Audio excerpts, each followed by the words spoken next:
بسم اللہ الرحمن الرحیم تحفہ یا علی مدد 8 ربیع الاول شہادت امام حسن عسکری علیہ السلام۔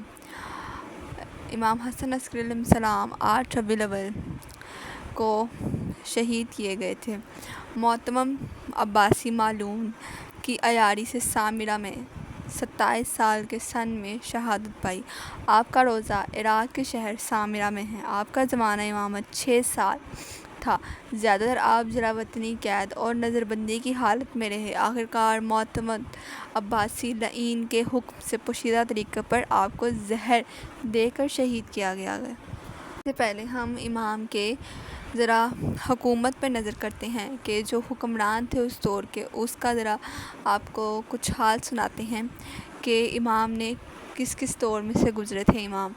خیال رہے کہ امام حسن عسکری نے 3 رجب میں امامت پائی تھی۔ امامت کا ابتدائی زمانہ معتضر لعین کے زمانہ خلافت میں گزارا، پھر 2 شعبان تک رہا، پھر اس کے بعد آخر رجب کو محتدث باللہ مسند خلافت پر بیٹھا۔ اس کی خلافت 14 رجب تک رہی۔ اس کے بعد معتمد مسند خلافت پر بیٹھا اور اس کی خلافت ماہ رجب سے آخر رجب یعنی 23 سال تک رہی۔ امام زمانہ کے جو والد ہیں، انہوں نے 3 طاغوتوں کی حکومت دیکھی، جیسے المعتز، المہدوی، المعتمد کے مقابل رہا۔ آپ کا زمانہ امامت 4 سال سے 6 سال تک معتمد عباسی کے زمانے میں تھا۔ آپ نے تینوں طاغوتوں سے ظلم و ستم، شکنجہ اور اذیتیں اور قید خانے کے مصائب جھیلے۔ ان میں سے کچھ ہم یہاں پہ ذکر کر دیتے ہیں۔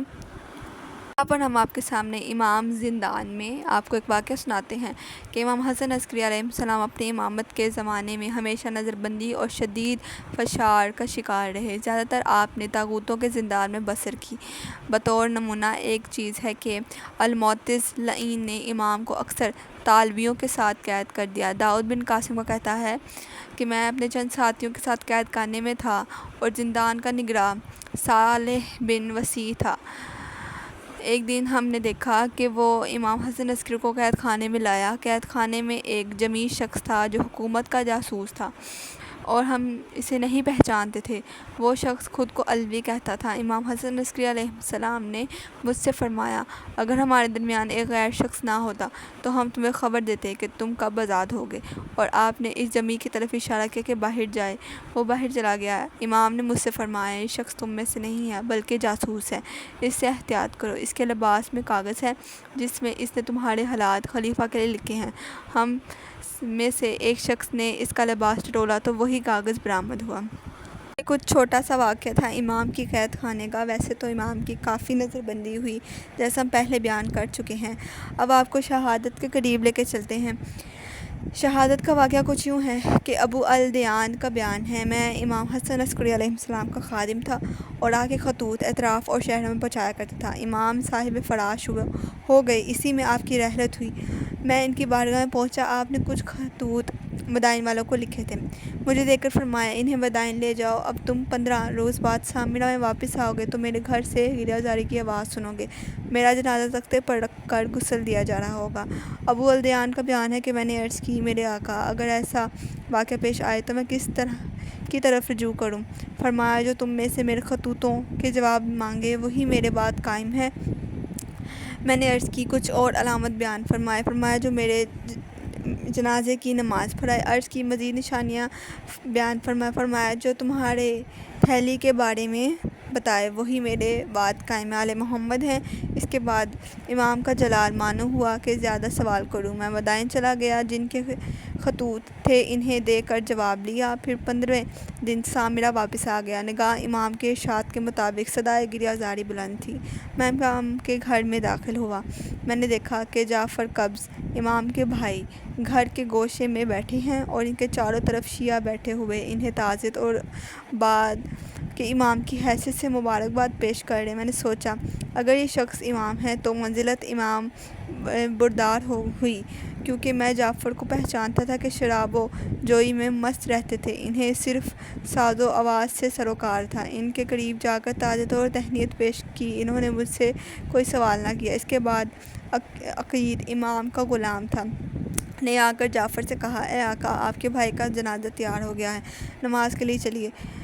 ان کے ساتھ اطراف کے شیعہ بھی گھر میں داخل ہوئے، میں بھی وہاں موجود تھا۔ میں امام کے جنازے کے پاس ٹھہر گیا۔ جعفر آگے کہ نماز پڑھائیں۔ جیسے ہی وہ تکبیر کہنا چاہتے تھے کہ ایک بچہ جس کی شکل گندم گول اور گنگرالے بال تھے، دانتوں میں قدرے فاصلے تھا، آگے آ کر اس نے جعفر کی ردا کھینچی اور فرمایا، چچا پیچھے ہٹیے، کیونکہ اپنے باپ کی نماز جنازہ پڑھانے کا میں زیادہ حقدار ہوں۔ جعفر پیچھے ہٹ گئے۔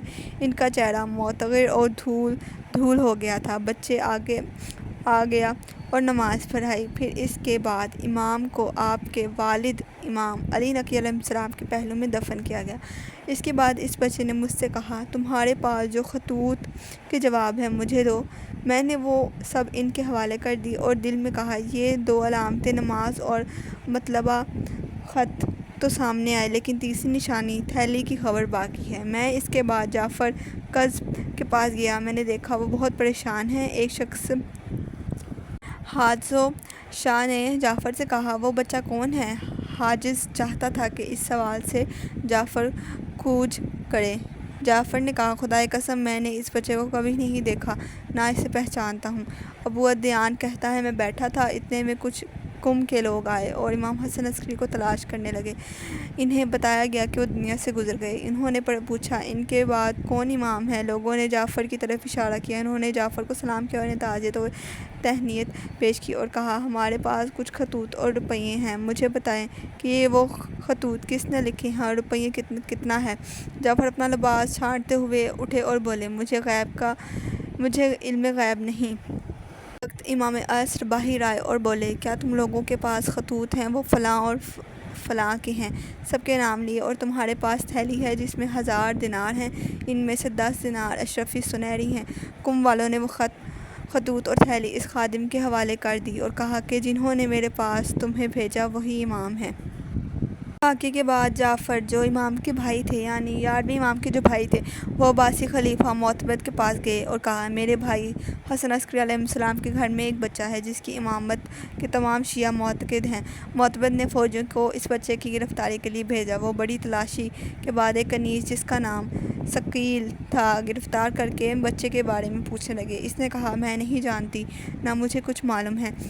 پھر ان فوجیوں کی توجہ اس بچے سے ہٹنے کے لیے کہنے لگی، مجھے امام کا خاتون نے کہا کہ میں حاملہ ہوں۔ وہ فوجی کنیز کو ابو اشراب کے سامنے لائے کہ بچے کی ولادت کے بعد اس کنیز کو قتل کر دیا جائے۔ اس درمیان عبید اللہ بن یحییٰ بن خیان کی موت ہو گئی، جو معتضد کا وزیر تھا، اور زرنگیوں کے امیر نے بصرہ میں بغاوت کر دی۔ اس طرح خلافت کی توجہ ان واقعات کی طرف مڑ گئی اور وہ بچے کی جستجو سے باز آئے۔ ثقیف کنیز بھی قاضی کے یہاں سے اپنے گھر آ گئی۔ جیسا کہ ہم نے بیان کیا، امام حسن عسکری علیہ السلام معتمد عباسی کے حکم سے پوشیدہ طریقے پر زہر دیے جانے سے صاحب فراش ہوئے۔ جعفر قبض جو ایک بدکردار شخص تھے، انہوں نے کچھ لوگوں کے ساتھ جا کر معتمد کو واقعے کی اطلاع دی۔ خلیفہ نے 15 قبل اطمینان اشخاص کو معین کیا کہ وہ امام کے گھر کا محاصرہ کر لیں اور سخت نگرانی کریں۔ امام کی عمر کے آخری 3 روز میں آپ کی حالت انتہائی تشویشناک ہوئی اور لوگوں نے خلیفہ کو خبر کی کہ امام کی حالت تشویشناک ہے۔ دکھلاوے کے لیے اس نے طبیب اور قاضی کو امام کے گھر بھیجا اور ان سے کہا کہ رات دن امام کے گھر میں رہیں۔ وہ وہیں تھے کہ امام دنیا سے گزر گئے۔ شہادت کی خبر شہر سامرہ میں ہوئی تو تمام شہر غزا میں ڈوب گیا۔ بیماری کی آخری گھڑیوں میں امام حسن عسکری کو اس قدر شدت ضعف تھا کہ آپ دوا بھی نہیں پی سکتے تھے۔ اپنے غلام عقیل سے فرمایا، اس کمرے میں جاؤ، جس بچے کو سجدے میں گرا ہوا دیکھنا اسے بلا لاؤ۔ غلام وہاں گیا اور انتہائی درخشاں صورت بچے کو سجدے کی حالت میں دیکھا۔ گنگرالے بالیں تھے، دانتوں میں ذرا ذرا فاصلہ تھا۔ پدر بزرگوار کی خدمت میں آئے۔ جس وقت امام حسن عسکری علیہ السلام نے دیکھا، رونے لگے۔ فرمایا، اے گھر والوں کے لیے سردار، مجھے پانی پلاؤ کہ میں اب سوئے پروردگار جا رہا ہوں۔ آقا زادے نے پانی کا برتن گرم کیا، ہاتھ میں لے کر اپنے ہاتھوں سے پدر بزرگوار کو پلایا۔ پھر امام نے فرمایا، مجھے نماز کے لیے بٹھا دو۔ انہوں نے وضو کرنے میں امام کی مدد کی۔ امام نے ان سے فرمایا، اے بیٹا، تمہیں بشارت ہو کہ تم ہی صاحب الزمان ہو، تم ہی امام اور زمین پر خدا کی حجت ہو۔ یہ عہد ہے جسے میرے والد نے اپنے آباء کرام کے واسطے سے رسول خدا تک پہنچایا ہے۔ یہ پورا واقعہ ہم نے آپ کو سنایا ہے جو تاریخ اسلام کی کتابوں میں درج ہے، اور یہ پورا واقعہ اسی طرح ہے۔ ہم نے حرف بائی حرف امام کی شہادت کو اسی طرح پڑھا جو کتابوں میں درج ہے۔ یہ کتاب ہم آپ کو بتاتے ہیں مصائب آل محمد، یہ کتاب ہے جس سے ہم نے آپ کو یہ سارا واقعہ پیش کر کے سنایا ہے۔ افسوس ہے، اور ہم اس افسوسناک واقعے پہ خاص طور پہ امام زمانہ صاحب الزمان جو ہمارے امام وقت ہیں ان کو تعزیت ان کے بابا کی پیش کرتے ہیں۔